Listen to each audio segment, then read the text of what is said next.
Halo, what's up good people, apa kabar kalian semua? Kembali lagi bareng saya di channel kesayangan kalian. Dan di pembahasan episode Suci dalam Cinta kali ini, kita bisa menyaksikan di mana ada kejahatan yang sebentar lagi mungkin saja akan terbongkar, di mana Almira sudah berhasil melarikan diri dari sekapan Sheila dan juga Rafa. Baik guys, sampai kapan kira-kira Almira akan berhasil memperjuangkan semua keinginannya untuk hidup bahagia bersama anaknya sendiri? Mengingat Sheila dan juga Rafa tidak akan pernah berhenti untuk mengincar dan juga mengobrak-abrik seisi dalam hidupnya, sehingga si Almira akan luluncatan hingga acrut-acrutan dibuatnya. Dan ada ayahnya si Sheila yang ternyata merupakan ayahnya si Almira juga. Semoga saja sebentar lagi semua ini akan terbongkar, sehingganya Almira akan memiliki power untuk bisa melawan keganasannya si Sheila. Baik guys, saya mau absen dulu nih. Kalian para penggemar sinetron Suci Dalam Cinta dari mana saja, silahkan tuliskan daerah asal kalian di kolom komentar, agar supaya kita selaku fans dan juga penggemar sinetron Suci Dalam Cinta dapat bersilaturahmi satu sama lain di sini. Serta ini juga akan menjadi sebuah bentuk dukungan kita untuk sinetron Suci Dalam Cinta dengan episodenya yang lebih panjang lagi dan senantiasa menghibur kita di rumah. Sebelum lanjut nonton video dan ulasan alur ceritanya yang semakin hari semakin berkelit namun semakin seru untuk disaksikan, bagi kalian yang baru saja bergabung dan menemukan channel ini, silahkan tekan tombol subscribe dan aktifkan juga lonceng notifikasinya agar kalian tidak ketinggalan video dan info-info menarik seputar pesinetronan Indonesia yang sedang kalian sukai. Dan mari kita masuk ke pembahasannya everybody.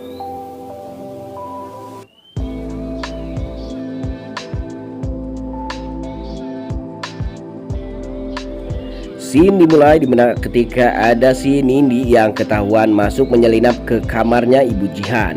Bu Jihan di sini bertanya kepada si Nindi ada keperluan apa si Nindi berada di dalam sana. Si Nindi pun meminta maaf atas perlakuan yang selonong boynya tersebut.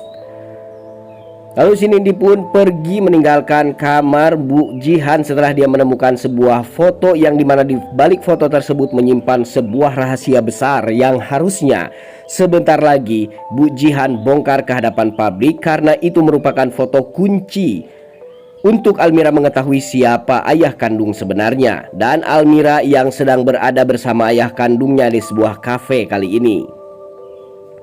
Almira pun terlihat berbincang-bincang hangat bersama ayahnya, yang mana si Almira sebetulnya belum mengetahui bahwa orang yang sangat jelek itu adalah ayah kandungnya sendiri.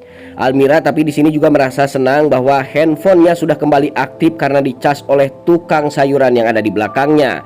Almira langsung melihat bahwa ada banyak panggilan dari Kinan.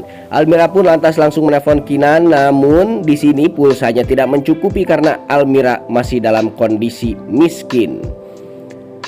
Lalu si Kinan pun menelpon balik si Almira, dan sebelumnya sempat tabrakan karena ada si Nindi yang menelpon si Kinan dan melaporkan bahwa Raisya anaknya si Almira hilang dicuri orang.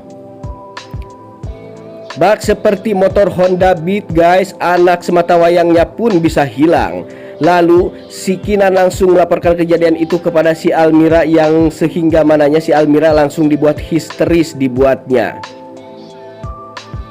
Almira sedikit tidak percaya pada awalnya dengan berita yang disampaikan oleh Kinan tersebut, namun itu adalah kenyataan yang harus diterima oleh Almira. Kinan pun langsung bergegas, katanya ingin menjemput Almira dimanapun Almira berada. Mereka berniat dan bersepakat untuk mencari Raisa bersama. Akankah Raisa bisa ditemukan dalam waktu singkat ini? Dan apakah kira-kira motif yang mendasari si Tarjo sehingga si Tarjo tega menculik anak yang tak berdosa tersebut? Tak lama berselang, seisi di dalam rumah si Kinan pun geger dengan kehilangan bayi Raisa itu guys. Ada si Nindi yang mencoba menyabarkan Bu Jihan, namun ada dua orang lagi yang mencoba menjahati Ibu Jihan di sini guys. Terutama pembantu yang lainnya lagi yang bernama si Painem ini, yang ya sebelumnya sebetulnya dialah adalah konflik utamanya sehingga si Raisa hilang. Bu Jihan hanya bisa menahan dan juga sesekali mengeluarkan ajian amuk marugulnya kepada pembantu yang satunya, karena pembantu yang satunya lah yang menyuruh Ibu Jihan untuk memijiti dirinya sehingga dia lengah dalam mengawasi si Raisa. Namun amuk marugul itu pun tidak terlalu efektif sebetulnya, karena ada ibunya si Tangkurak Kinan yang membela pembantu jelek tersebut.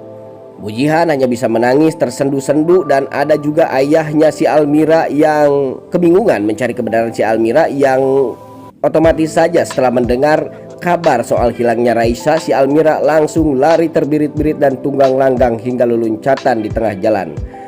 Nah, di sini pun si Almira langsung sampai di rumahnya si Kinan, dan dia langsung histeris menatap ibundanya ketika ibundanya merasa kehilangan cucunya.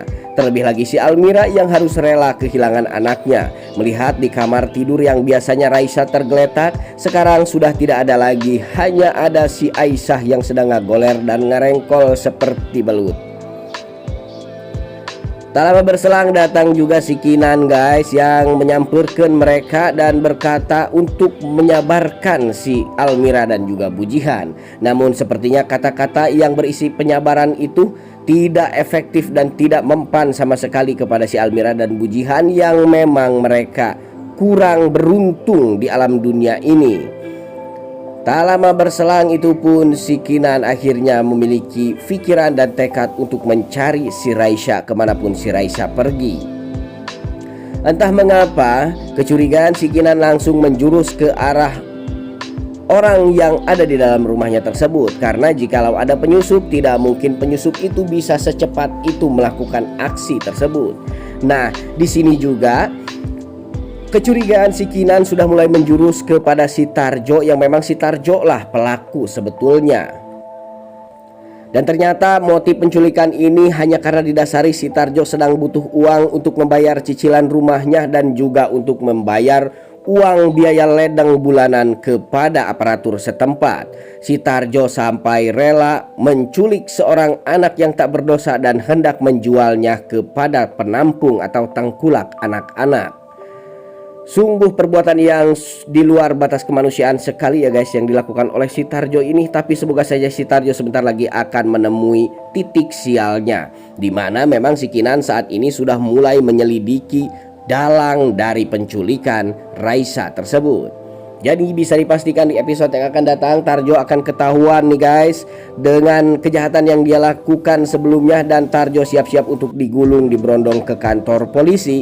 Jadi saksikan terus ya sinetron Suci Dalam Cinta setiap harinya di layar televisi kesayangan kalian, dan semoga saja apa yang kita inginkan bisa benar-benar terjadi kali ini, di sini dan saat ini. Sampai jumpa di video-video selanjutnya. Jangan lupa like, comment, and subscribe, and I love you all.